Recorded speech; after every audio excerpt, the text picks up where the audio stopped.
Hello guys, നമസ്കാരം. So ഈ weekend ഇവിടെ ഫ്രോസ്റ്റ് റജൈന ഫെസ്റ്റിവൽ ആയിരുന്നു. സോ ഞങ്ങള് ഈ വീക്കെൻഡ് അതായിരുന്നു പ്ലാൻ ചെയ്തിരുന്നത്. ആക്ച്വലി ഭയങ്കര അടിപൊളിയായിരുന്നു കേട്ടോ. ഇപ്പൊ ഇവിടെ നല്ല സ്നോ ഉണ്ടായിരുന്നു. പക്ഷെ സ്നോ ആണെന്ന് പറഞ്ഞിട്ട് നമ്മള് ഈ പറഞ്ഞ പോലെ ആരും ഇവിടെ വീട്ടിലിരിക്കില്ല. അവർ എന്തെങ്കിലും ഫെസ്റ്റിവൽസും ഇവന്റ്സ് ഒക്കെ ഉണ്ടെങ്കിൽ അത് എൻജോയ് ചെയ്യാൻ വേണ്ടിയിട്ട് ആൾക്കാരും പുറത്തേക്ക് തന്നെ ഇറങ്ങും. രാവിലെ ഞങ്ങൾ പോയത് വസ്കാന സെന്ററിലായിരുന്നു. ഇവിടെ കുറെ റിംഗ് സ്കേറ്റിംഗ്, ഡോഗ് സ്ലെഡിംഗ്, പെറ്റിംഗ് സൂ, സ്നോ പെയിന്റിംഗ്, അങ്ങനെ കുറേ പരിപാടികൾ ഉണ്ടായിരുന്നു. ഡോഗ് സ്ലെഡിംഗ് ആയിരുന്നു ഞങ്ങളുടെ ആബ്സല്യൂട്ട് ഫേവറേറ്റ്. അതൊരു നെക്സ്റ്റ് ലെവൽ ഫൺ തന്നെയായിരുന്നു കേട്ടോ. നമ്മുടെ നാട്ടിലൊന്നും നമ്മൾ ഇതുവരെ കണ്ടിട്ടില്ല, അതുകൊണ്ട് ഞങ്ങൾക്കത് ഭയങ്കരമായിട്ട് ഇഷ്ടപ്പെട്ടു.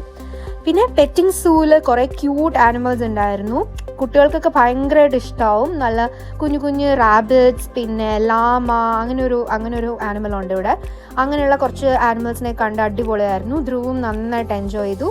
പിന്നെ സ്നോ പെയിന്റിങ്ങും കിടിലായിരുന്നു. സ്നോ പെയിന്റിങ്ങിൽ നമുക്ക് കുറെ കളേഴ്സ് അവർ തരും, നമുക്ക് എന്നിട്ട് സ്നോ പെയിന്റ് ചെയ്യാം. അങ്ങനെ അത് അടിപൊളിയായിരുന്നു. അത് കഴിഞ്ഞ് വൈകുന്നേരം നമ്മൾ ഈ ഫ്രോസ്റ്റ് ഫെസ്റ്റിവലിന്റെ പരിപാടികളൊക്കെ വിക്ടോറിയ പാർക്ക് എന്ന് പറഞ്ഞ ഡൗൺ ടൗണിലെ ഒരു പാർക്കിലായിരുന്നു. അവിടെയും കുറേ പരിപാടികൾ ഉണ്ടായിരുന്നു.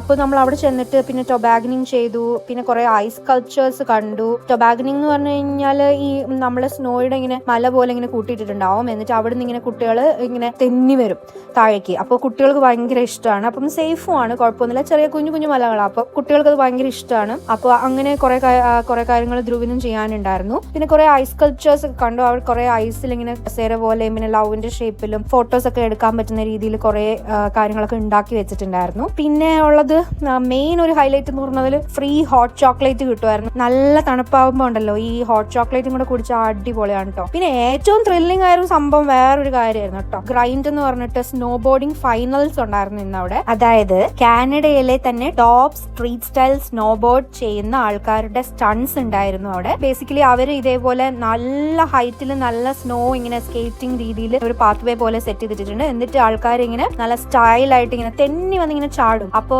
തെന്നുന്ന കുറെ സാധനത്തിന്റെ ഇടയിൽ കൂടെ ചാടി വന്ന് വീഴും. അപ്പൊ അതിന്റെ ഫൈനൽസ് ആയിരുന്നു ഇന്ന്. അതൊരു സൂപ്പർ എക്സ്പീരിയൻസ് ആയിരുന്നു കേട്ടോ. അത് ഫുൾ ആയിട്ടുള്ള ഒരു പവർ പാക്ഡ് എക്സ്പീരിയൻസ് ആയിരുന്നു. നല്ല ക്രൗഡ് ഉണ്ടായിരുന്നു, ഭയങ്കര എനർജി ആയിരുന്നു കേട്ടോ. അപ്പൊ നമ്മൾ വിചാരിക്കും ഇത്രയും തണുപ്പത്ത് ഇത്ര ആൾക്കാരൊക്കെ വരുമെന്ന്, പക്ഷെ ഇഷ്ടം പോലെ ആൾക്കാരുണ്ടായിരുന്നു. പിന്നെ കുട്ടികൾക്ക് സ്നോയിൽ കൂടെ ഇങ്ങനെ സ്കേറ്റ് ചെയ്യാം. അതവർക്ക് ജസ്റ്റ് സ്റ്റാർട്ടിംഗ് ആയിട്ടുള്ള ആൾക്കാർ, ബിഗിനേഴ്സ് ആണെങ്കിൽ പോലും നമുക്ക് അതിലെ കൂടെ നടന്ന് അങ്ങനെ ചെയ്യാം. അതിങ്ങനെ പിടിച്ച് നടന്നു പോകാനുള്ള ഒരു പേസും കാര്യങ്ങളൊക്കെ ഉണ്ടായിരുന്നു. പക്ഷെ എന്താ പ്രശ്നം പറ്റിയെന്ന് വെച്ചാൽ ഞങ്ങൾ ഫയർ വർക്ക്സ് ഉണ്ടായിരുന്നു, അത് ഞങ്ങൾക്ക് മിസ്സായി പോയി. അങ്ങനെ ഫ്രോസ്റ്റ് റജൈന ഞങ്ങൾ ഫുള്ളി എൻജോയ് ചെയ്തു. അപ്പൊ നിങ്ങൾക്ക് ഇതേപോലുള്ള ഇവന്റ്സ് ഇഷ്ടമാണോ? ഇഷ്ടമാണെങ്കിൽ കമന്റ് ചെയ്യാൻ മറക്കരുത്. അടുത്ത വീഡിയോയിൽ മറ്റൊരു ടോപ്പിക്കുമായി കാണുന്നവരെ bye. Please like, share and subscribe.